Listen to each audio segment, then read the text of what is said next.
make promises to God. And I assume that most of us in the room at some point have made a promise to God. We've made a vow. We've said something to God. If you do this, then I'll do that. And we'll talk about what it means to bargain with God and whether or not we should be doing that. And so let me read the first section, which will be the first 7 verses, and then we'll walk through it. It says, guard your steps when you go to the house of God. To draw near to listen is better than to offer the sacrifice of fools, for they do not know that they are doing evil. Be not rash with your mouth, nor let your heart be hasty to utter a word before God, for God is in heaven and you are on the earth. Therefore, let your words be few, for a dream comes with much busyness, and a fool's voice with many words. When you vow a vow to God, do not delay paying it, for he has no pleasure in fools. Pay what you vow. It is better you should not vow than you should vow and not pay. Let not your mouth lead you into sin, and do not say before the messenger that it was a mistake. Why should God be angry at your voice and destroy the work of your hands? For when dreams increase and words grow many, there is vanity. But God is the one you must fear. So let's go back to the verse 1 and talks about caution when approaching God. When you draw near to God, be careful. It's a big warning because God is big and you are little. You should be careful about how you talk to God. And he says specifically, guard your steps when you go near to the house of God. This is a warning for all of us when we approach God in worship, that we should be reminded of who he is and who we are. And it assumes, obviously, that you would be going to the house of God to worship. And so some of us would say, like, well, I don't really need to go worship God. I can worship God out on the golf course or in the woods. And that's not really the idea that the New Testament or the Old Testament has when it comes to worshiping God. That doesn't mean that you can't worship God in creation and doing other things, but there is a sense all throughout the Scripture that we would be involved in the worship of God on a regular basis, systematically. And so what this says is, so guard your steps when you go to the house of God. To draw near to listen is better than to offer the sacrifice of fools. So in other words, when we go to God, we make vows. In particular, one of the things that this passage is landing on is the idea that we often will try to bargain with God. In other words, we'll say to God, and have you ever said this? If God, you do this, then I will do this.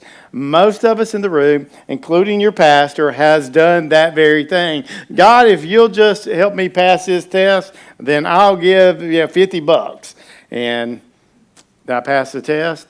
Do I give the $50? That is the way that some of us try to relate to God. And this warning is specifically about fools who come to God, and they come to God to speak, not to listen. And he says that these fools are the ones who offer sacrifices to God to try to get favor with God, to get him to do something on their behalf. Now, the particular fool that is referenced in chapter 5 is one we've talked about before. It's concealed. It's the impulsive fool.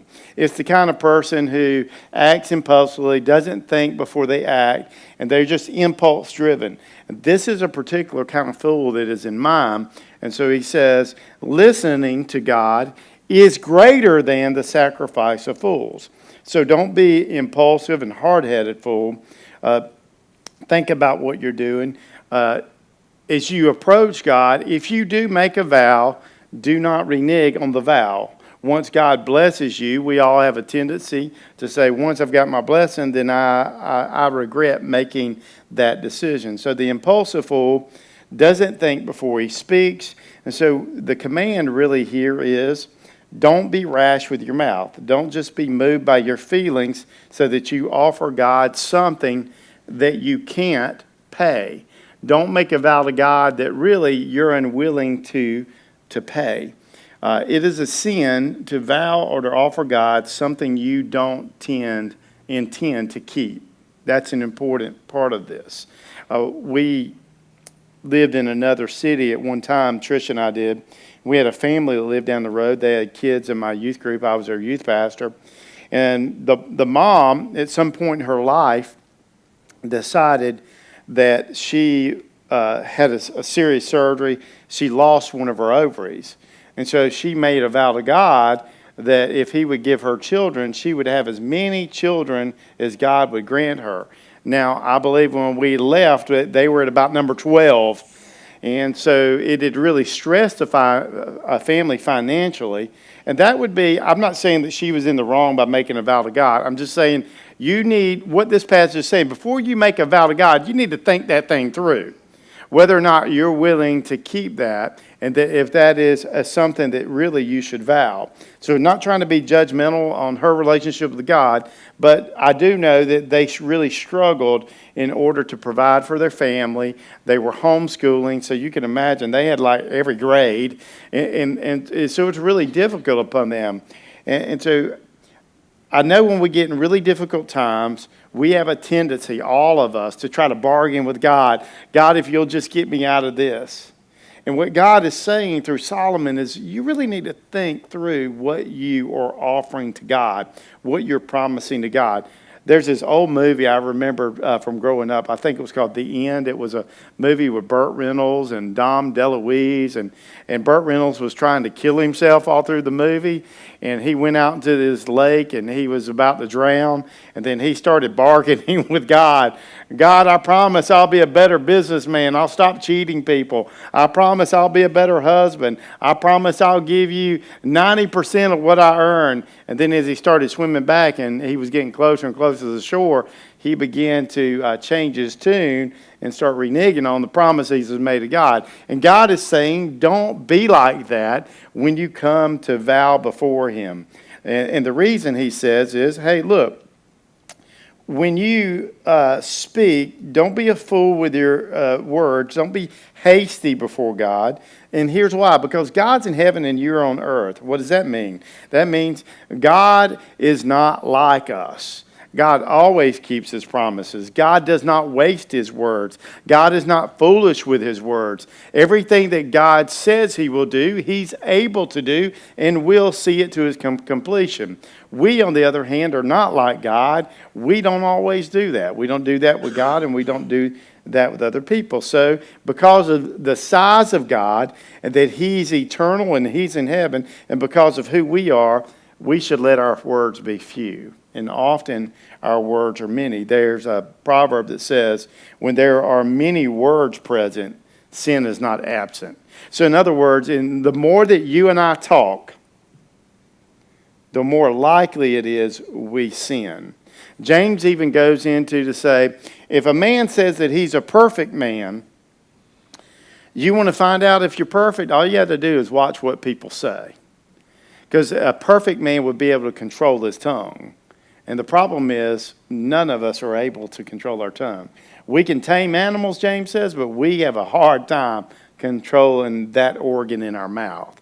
And so we all struggle with our words. And so remember that God is in heaven and we are on earth. He is greater than I am, and he will hold me accountable for what I say. The big difference between God and me is that he can make a vow and keep it, and his words are true.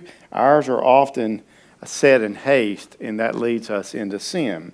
And then he goes on to add, therefore let your words be few, for a dream comes with much busyness, and a fool's voice with many words. So dreams come on to you when you got a lot of stuff to do. Anybody ever gotten a lot on your mind? You just got real busy. You got a lot of stuff going on. And when you go to sleep, you get these intense dreams.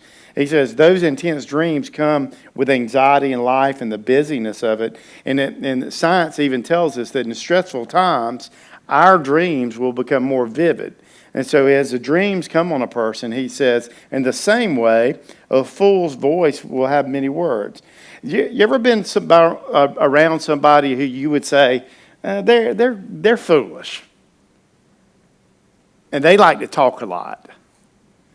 And so in other words, be careful about the talking a lot, and especially when you're in the presence of God. As a matter of fact, Jesus reminds us this in Matthew, in the Sermon on the Mount, chapter 6, when it comes to prayer. I want to show you this. Matthew 6, he's talking about how to pray and giving us insight on that. In verse 7 and 8, he says this, and when you pray, Do not heap up empty phrases as Gentiles do.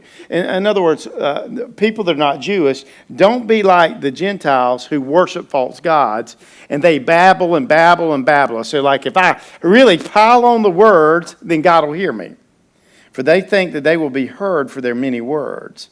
Do not be like them, for your Father knows what you need before you ask him. And then he tells his disciples, and pray like this. And so he gives the Lord's Prayer that we are all familiar with. But here's what he says is don't be like them, because your Father in heaven knows what you need. In other words, when we come before God and we pray, we don't have to have these long drawn out prayers. Do you know anybody who has long drawn out prayers? Sometimes people joke with me because when I pray, they'll often be short. But it's because of what I read in the Scripture. You know why? Because I have a relationship with God. And when I speak to God, he is a person, and he is not deaf and he is not dumb. He knows my heart better than I do. And so I don't have to belabor the point with him. I can talk to him like a normal, although he's not normal, but he is a person. He is holy. And so when I speak to him, I don't have to just keep heaping up words and phrases and phrasing. As if I keep adding words on, then he'll listen to me. You know why he listens to me? Because I'm his kid, and because Jesus Christ opened the veil so that I could enter in his presence and I can pray to him. So we don't have to spend our time in long, long prayers. As a matter of fact, Jesus, we didn't get into this, but he says a lot of times people who do that publicly are doing it for show, to try to prove how spiritual they are. You are not more spiritual because you have long, lengthy prayers. That is not a sign of maturity. And so be careful when you approach God. A fool uses his voice with many words, and it ends up getting him in trouble with the God he's trying to talk to. God's not a fan of babblers. So here's some instructions. When you vow a vow to God, do not delay paying it, for it has no pleasure in fools, and pay what you vow. So there's two things he instructs us to do. If you make a promise to God, number one, do it quickly. Don't put it off. Procrastinating tends to lead to a person not following through. And when you make a promise and you don't follow through quickly, you're less likely to do it in the future. And that was one of the things. I made a promise to my son Cameron that I would take him to Providence Canyon. He was in middle school. And it would have been really easy, and it got easier not to do it. But I put it on my calendar, and I kept moving it, and I kept moving it. And then this summer, I was like, bro's already a junior in high school. If we're going to go to the canyon, we got to get on it. Because I wanted to keep my promise. So if you make a promise to God, do it quickly, and secondly, do it fully. The temptation is that I vow to God, he blesses me, and then after I get the blessing, I won't want to give to him what I owe him and what I vow to him. Matter of fact, in Deuteronomy chapter 23, you can go look at this, and we'll read through it real quickly, picking up at verse 21. This very thing is set in the law of Moses. So, Deuteronomy is the second giving of the law. And here's what Moses, under the Holy Spirit, writes. If you make a vow to the Lord your God, you shall not delay in fulfilling it. For the Lord your God will surely require it of you. So if your mouth says to God, here's my vow, God's going to hold you accountable for the promise that you made. And you will be guilty of sin. We don't often think of it that way. But it's a sin to make a promise to God and not to keep it. But if you refrain from vowing, you will not be guilty of sin. You shall be careful to do what has passed your lips, for you have voluntarily vowed to the Lord your God what you have promised with your mouth. In other words, nobody forced you to do this. You made a promise to God on your own, and so God will hold you accountable for the things that you said. Solomon goes on to say, look, it's better that you should not vow, that you should vow not pay. It'd be better that you didn't make the vow. Nobody's forcing you to make a promise to God. It'd be better that you don't promise than you promise and don't pay. You make an oath, but you don't keep it. you'd be better off if you just said nothing. So let your words be few, or if you do make a vow, do it quickly, do it fully. We make vows before God in a lot of different ways. One of the ways that we do it is like in marriage ceremonies. We make vows. We stand before people and we say, well, I promise, and I'm going to do this and I'm going to do that. And sometimes the promises that we make are really difficult to keep. You know, I look back on the promises Trish and I made, and some of them I think we do pretty good on it, and some of them we're like, we got to work on keeping that promise. You ever feel like you promised God something, you bit off more than you can chew? That's why I say, don't be a fool, don't be rash. You need to really think about the promise that you made. So he goes on to say, so here's a command, let not your mouth lead you into sin. Anybody in general let their mouth lead them into sin? You're like, oh, I shouldn't have said that. I've done that a lot in my life. And do not say before the messenger, it was a mistake. I made a vow, God, you know my heart, I didn't really mean that. That doesn't work with God. So pay attention to what you say to God. You're not bargaining with God. Why should God be angry at your voice and destroy the work of your hands? For when the dreams increase and the words grow many, there's vanity, but God is the one you should fear. So don't let your mouth get you in trouble. Don't bargain with God. Why should God get angry and punish you because you made a vow that you didn't have to make? So the answer to this is dreams and words are like smoke. We've talked about this word vanity. It's hebel. It's like smoke. You say these things and then they're gone. You can't really deal with it. They're not useful. And so what he says is a sign that you don't fear God is that you don't measure your words when you're talking to him. You don't weigh your words when you make an oath or a vow or a promise or a pledge. Are you weighing those words because God is the one that you should fear? That you will be held accountable for the things that you vow to him. It's a very serious sin before God.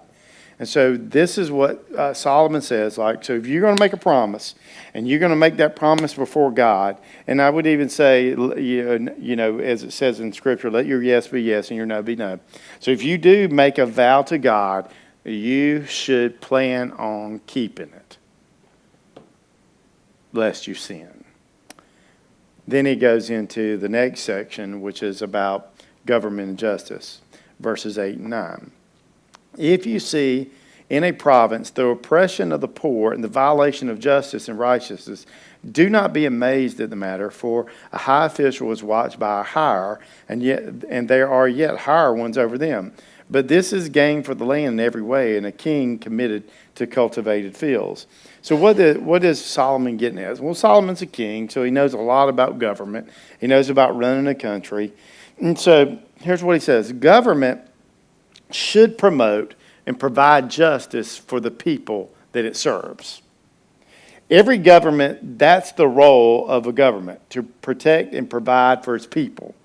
The problem is it can and has been and continues to be a source of injustice rather than justice, and the very thing that it's supposed to provide and protect, it ends up doing the opposite, and it begins to be the type of government that ends up abusing and oppressing the people under its rule. And so what Solomon says here is, don't let that surprise you. This is what happens. Every government that's ever been on the history, in the history of the world, has at some point failed in this, because humans are running the government. There will only be one government where it is completely just, and that is under the rule and authority of Jesus Christ, the King. Every other one, including ours, at some places is going to be corrupt and oppress people. We've seen it. We've seen it in all kinds of facets, and we've seen it over the years. I'm not going to recount every government in the history of the world, but governments that have protected and should have been protecting the people and providing for the people justice, they've run over the people. And it doesn't matter if it's China, Russia, the United States, North Korea, Israel. All these governments have made this mistake. There are examples everywhere. And so here's what I think Solomon's getting at. So you need to understand that every authority has a higher authority, and that authority has another high authority. So here's the thing. When government is unjust, what he's saying is you shouldn't conclude that God does not exist. Because what we tend to conclude is, well, if the government is oppressive, then God must not care and God must not be doing anything. God must not be listening, so he must not exist. And what Solomon is saying is, look, don't be shocked that this happens because they're humans running the government, but God does exist, and every government that exists, according to Romans 13, has been established by God, even the bad ones. Matter of fact, you go to read the prophet Habakkuk, what you would find out in the very first chapter. Habakkuk's walking around Jerusalem like, God, I can't believe you put up with all this injustice. I can't believe you allow this corruption. And so then at the end of chapter 1, God says to Habakkuk, I'm going to do something so incredible that when I tell you, it's going to blow your mind. And Habakkuk's like, yeah, let's hear it. And God says, I'm raising up the Babylonians, and they're going to come destroy Jerusalem. And then Habakkuk's like, oh, hold on. That don't sound like the solution. But even the Babylonian government that was harsh, God was over that. So what Solomon is teaching us is that even though man may rule, God always overrules. Even when the government that we are under or the other governments of the world are unjust, God is still on the throne. Don't think that he is unaware or unable to stop it, but God is working for his purposes. So anytime that you see this, the tendency is for us to say, well, we should just do away with all government. Oh, we need a better government. And so our tendency is to move to anarchy. We think, hey, if we just get rid of all government, this would be a better place to live. And there's a reason Mad Max, the movie, came out. Mad Max is a cinema story about a world without governments. And nobody wants to live and go to Thunderdome. Nobody wants to live where there's complete anarchy. Here, God has put governments in charge, and even imperfect governments are better than no government. Even in some of the worst governments, there are times of peace and prosperity. And he says that, but this is a gain for the land every way, a king committed to fields.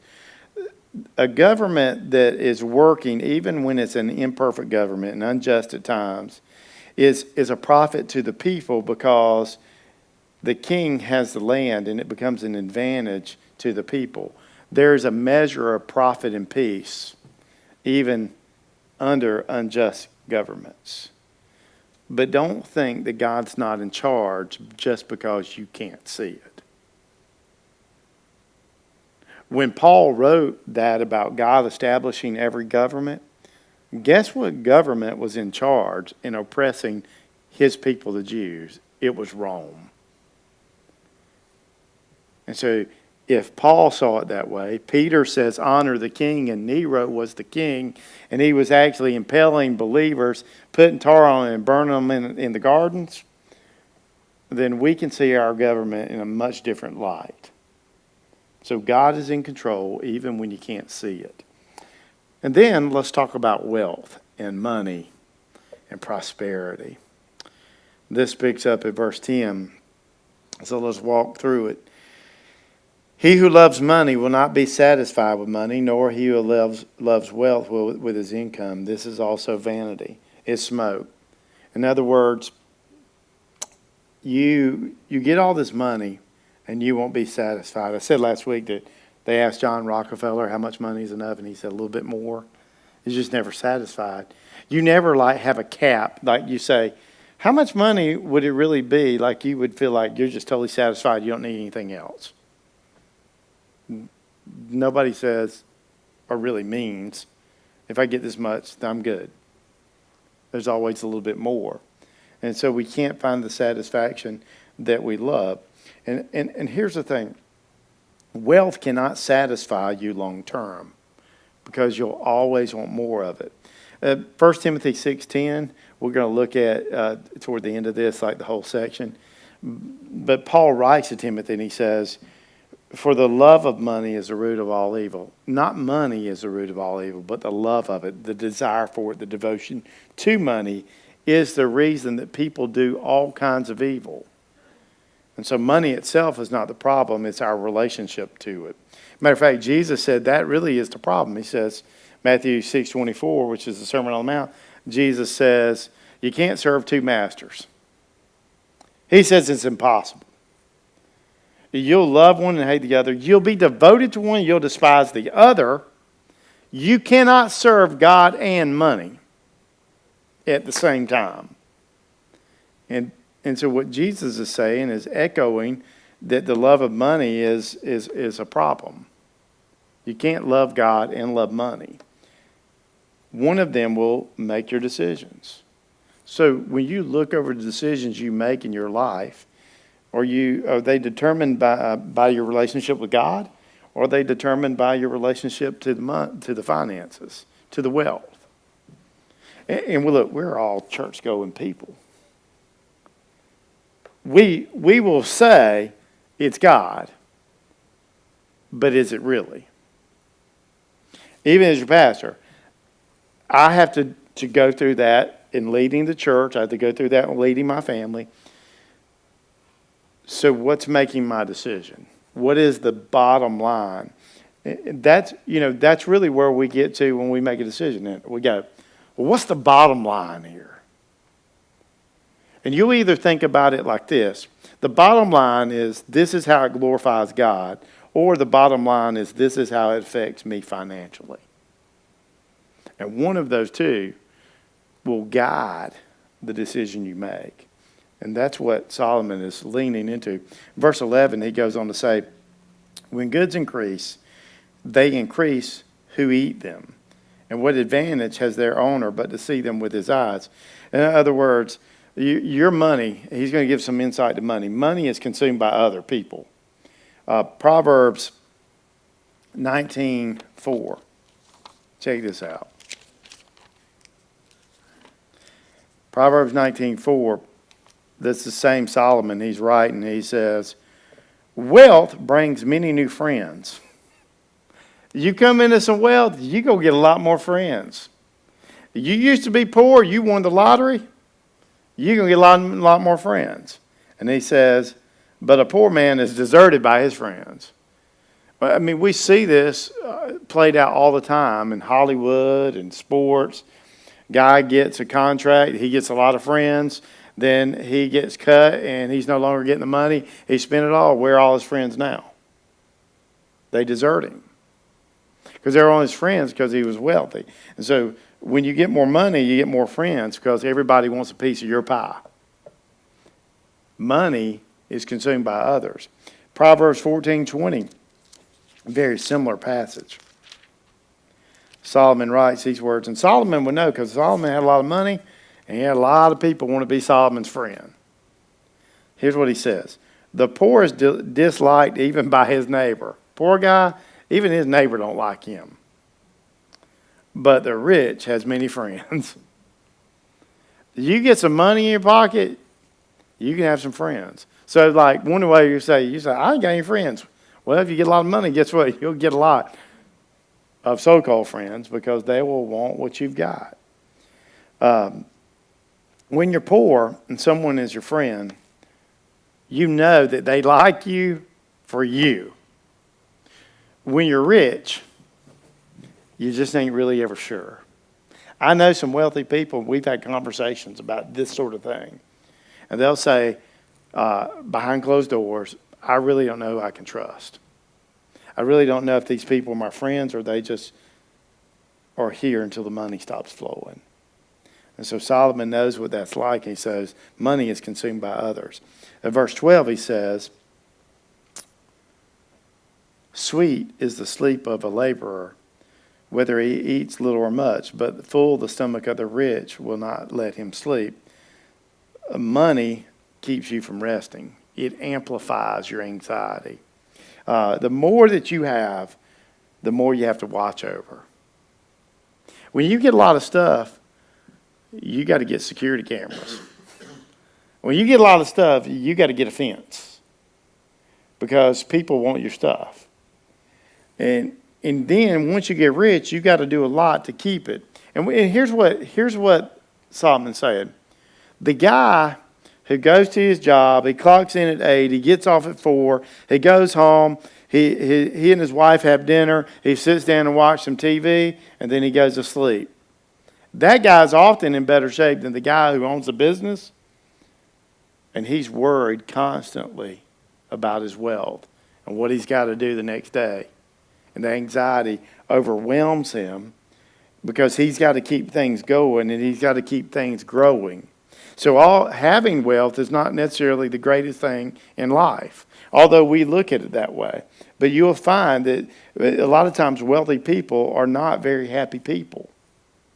And so wealth can amplify your anxiety. Verse 13 talks a little bit more about the impact of wealth on a person's life. There is a grievous evil, something that doesn't measure up to the way that it should measure up, that I've seen under the sun. Riches were kept by their owner to his hurt. So wealth can bring you pain. The more you have, the more you stand to lose. When you have wealth and you don't seek first the kingdom of God approach to life, your wealth can hurt you because wealth can leave you in danger of ruining your life. You can begin pursuing wealth rather than God. You can begin pursuing wealth rather than investing into people. You can start pursuing the temporary and neglecting the eternal. And so Solomon says, money can bring a lot of pain to your life, personally inflicting it on yourself. Verse 14. He kind of adds to that idea, and he says, and riches were lost in a bad venture. And he is a father of a son, but he has nothing in his hand. In other words, money is also easily lost. You've probably said it. Easy come, easy go. You can get money and have it, and it can grow, but make a bad venture, this would be a bad investment, and all of a sudden it's all gone. Misfortune leads to the loss of everything. There's a story in the Bible about a guy who had everything and then he lost it in a moment. It's the story of Job. It's when God says to Satan, and say, you see my boy Job? He's righteous. And you know what Satan said? He's only righteous because you give him all the goodies. If you take all his stuff away and all of his possessions away, he'll curse your name. And in one day, Job lost everything. He stayed faithful to God because he said, God gives and God takes away. He understood where prosperity comes from. And so it can be easily lost. Verses 15 and 16, here's another point. As he came from his mother's womb, he shall go again. Naked as he came, and he shall take nothing for his toil that he may carry in his hand. This is also a grievous evil. Just as he came, so shall he go. What gain is there to him who toils for the wind? Answer, nothing. Money can't be taken with you when you die. You came into the world. When you came out of the womb, you came out naked. And you had nothing in your hand. No money, no gold, no silver. When they put you in the grave and you die, guess what? You ain't going to have anything. I mean, we'll probably put clothes on you and bury you. But you're leaving empty-handed. And that's what, money doesn't last forever. And you can't take it with you. And so this is what he says. The truth is, we strive for wealth and material things, but they have no value in the afterlife. The story in Luke chapter 12, when Jesus has these two guys arguing over the estate. They say to Jesus, I'll just read to you. This is a parable of what is called the rich fool. Someone in the crowd said to him, Teacher, tell my brother to divide the inheritance with me. But he said to him, Man, who made me judge and arbiter over you? And he said to him, Take care and be on your guard against all covetousness, for one's life does not consist of abundance of his possessions. And he told him a parable that fits with this passage. the land of a rich man produced plentifully. And he thought to himself, what shall I do? I have nowhere to store my crops. And he said, I'll do this. I'll tear down my barns and build bigger ones, and there I'll store all my grains and goods. And I will say to my soul, soul, you have ample goods laid up for many years. Relax, eat, drink, be merry. But God said to him, fool, there's that word again. This night your soul is required of, but the things that you have prepared, whose will they be? Who's going to get them? So is the one who lays up treasure for himself and is not rich toward God. And so the pursuit of wealth in our life can be a real trap for our life. And so you can't take it with you. And that's really Solomon's point as well. And then verse 17, he adds this. Moreover, all his days he eats in darkness, in much vexation, and in sickness and anger. Wealth can negatively impact you. You can become a workaholic. And he gives 4 things that can happen. One is darkness. And so I was really interested in understanding that phrase. And what I discovered is scientists say that eating in the dark will cause you to eat less. So if y'all want to go on a diet, go get in the dark. You don't see what you're eating. And how that works is, hopefully I'm saying this right, that when you eat in darkness and you can't see your food, you lose the cephalic stage of eating, which is when you see food, your saliva glands produce more saliva and more gastric juices so that you digest the food easier. But when you eat in the dark, that doesn't happen. And so it's harder to digest. So you have trouble eating. Your vexation takes place because you're worried about your stuff all the time. Because I know for me, I got more stuff than I've ever had in my life. And I get more worried about losing it. I remember when we moved here, I had been driving the same car for about 9 or 10 years. It was a green Honda Civic that we called the Green Lantern around the house. And I was driving around. It already had some dents in it, kind of scratched up. I buy this. It was a used car, but it was fairly new. And it wasn't very long when it got a dent in it. And I was so distraught about that because when I had the other one, I didn't worry about it much. Anybody been there? You like, and then you get more stuff, you get worried about it, and you get vexation. And so he says that people who are workaholics for wealth go to this place. They end up being physically sick because they can't ever get through their anxiety. It says that they're angry all the time. They are physically, emotionally, and spiritually hampered by this pursuit of wealth and to keep it. And here's one thing I would say, and this is a principle that I think is really important when it comes to wealth. Wealth is a tool, not a goal. Wealth is a tool, not a goal. Often we look at money as something that is the goal so that I can get more and more of it. And we need to understand that wealth is a tool that you use, in particular if you're a follower of Christ, for building the kingdom of God. So God's entrusted us to use it as a resource, knowing that He is the source of that resource in our life. So if we're faithful to use it the way He wanted to, because we're not going to read it, but Matthew 25 tells the parable of the talents. What they did is the master had given these guys talents, they put it to use. They didn't go bury it like the one guy did. They put it to use, and they were faithful with it. Interesting study that I came across. The University of California, Berkeley, did a study on, does wealth make people mean? Do you think wealth makes people mean? So what they did is they brought in different people and they had them play Monopoly, but they rigged the Monopoly game. It's a fascinating study. And so they videoed them playing Monopoly. And how it was rigged is one of the people were given 3 times, I think it was, the amount that the other person was given of money to start with. So it was rigged in their favor because they were able to have this larger sum so they could do more.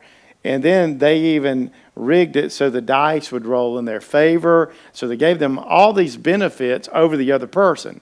And they wanted to see what the person would do. And so throughout the game, they noticed that the person with the wealth that was winning would even like take their little dog and like hit it harder on the table to make them know that they were dominating them.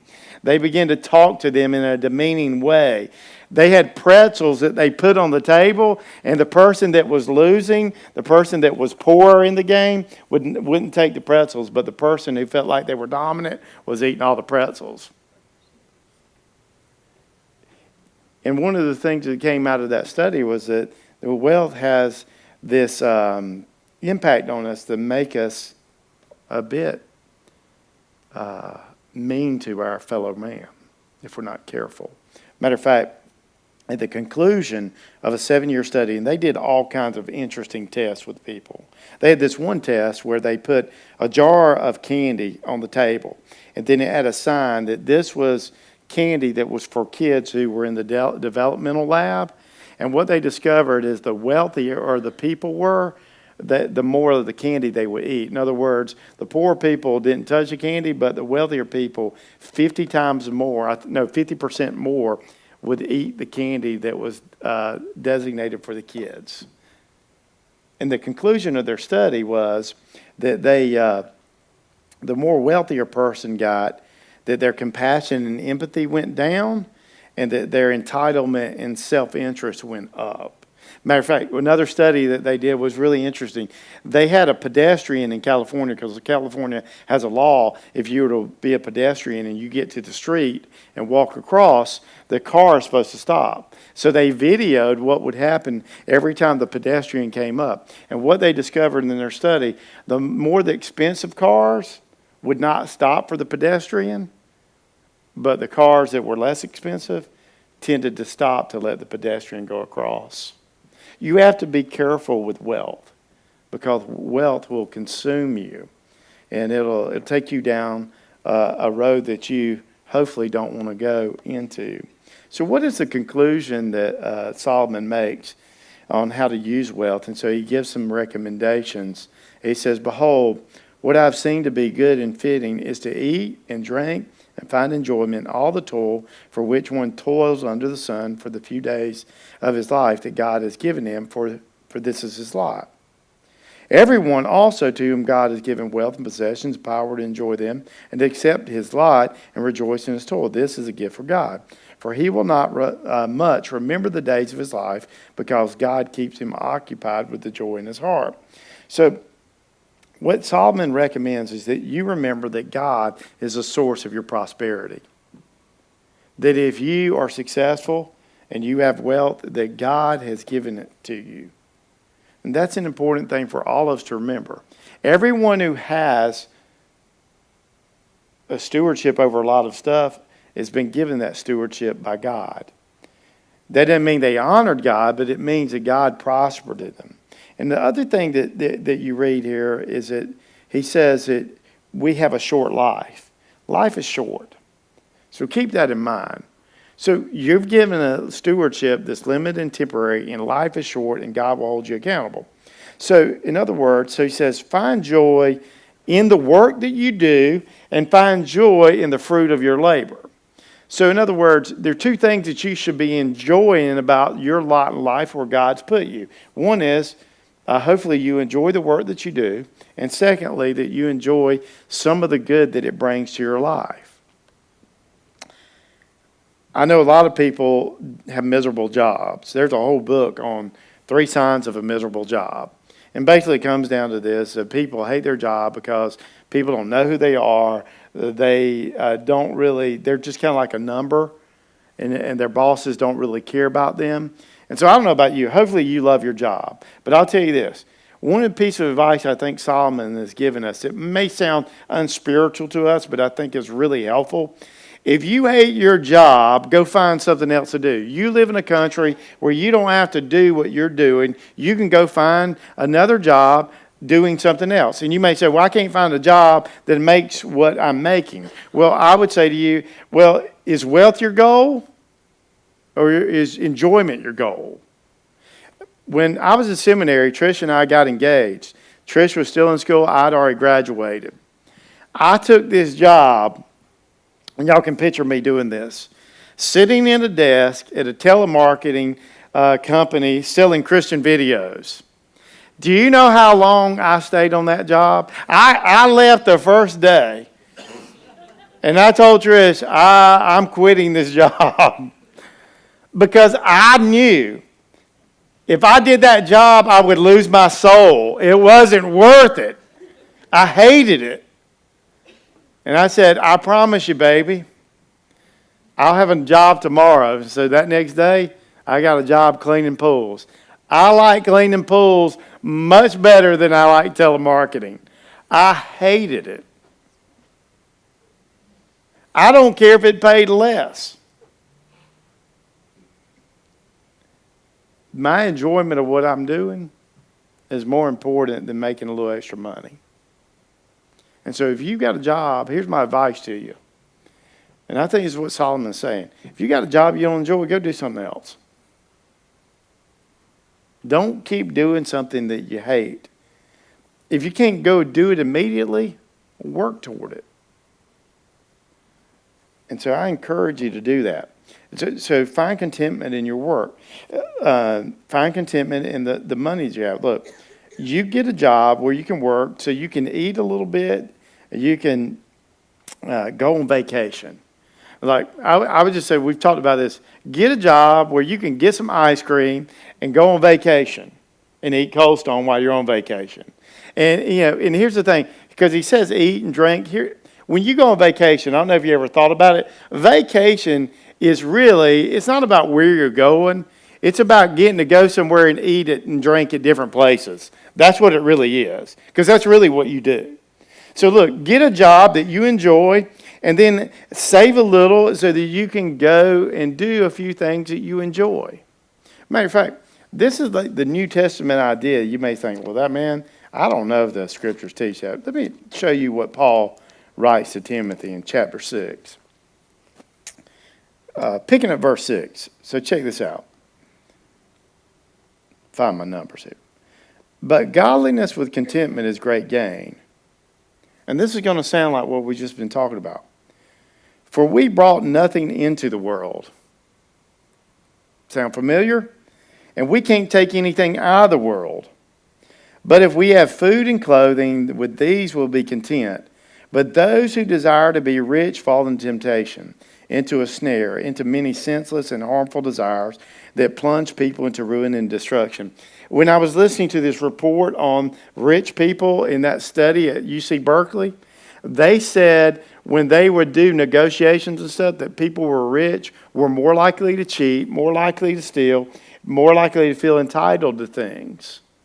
That's exactly what Paul's saying. He could have saved UC Berkeley a lot of money. It's right here.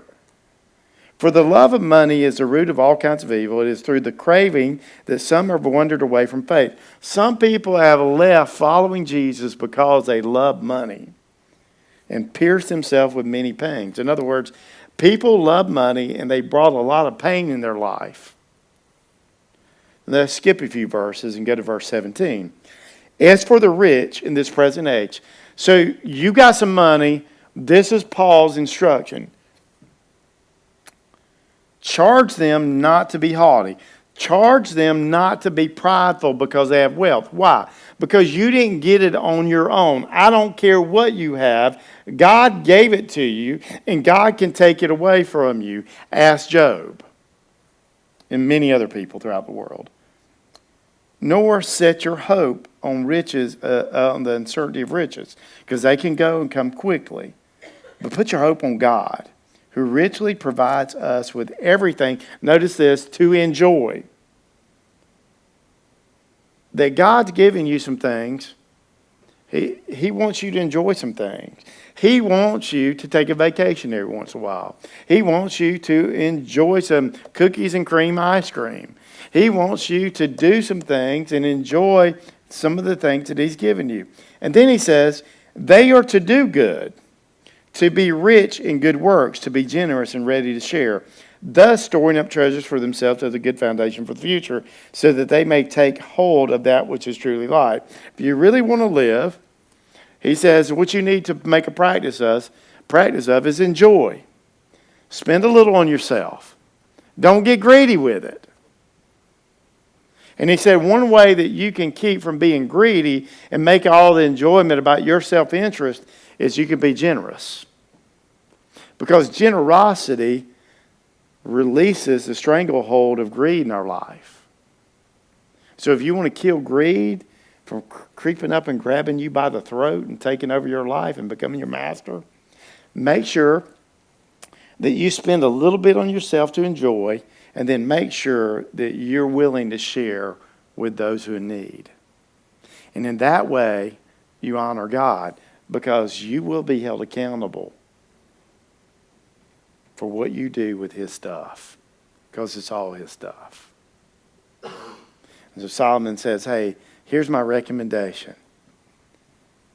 Enjoy it while you have it. Now, he didn't say, go be generous. We get that in another text. He just said it's okay for you to enjoy your work and enjoy a little bit of the wealth.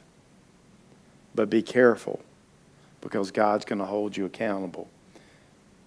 Not just for your vows, but also with your wealth. And you'll help yourself if you hold it loosely and not trying to hold on it. Jesus said, what does it profit a man if he gains a whole world, but he loses the things that are most important? Soul. Investing into the eternal. So be careful with your wealth. Let's pray. Father, thank you for your grace and your mercy. Thank you for your word. Thank you that you allow us and you even recommend to us that, hey, we spend a little bit on ourselves, but we also share. And so, Father, help us as we come before you to be careful with our words. Help us to remember that you are in charge of all governments, even when it looks like you're not in charge. And help us to remember that wealth is a tool for us to use for your glory, not a goal to gain in our life. And in these ways, it'll help us to stay on track spiritually, mentally, and emotionally. It's in your name we pray.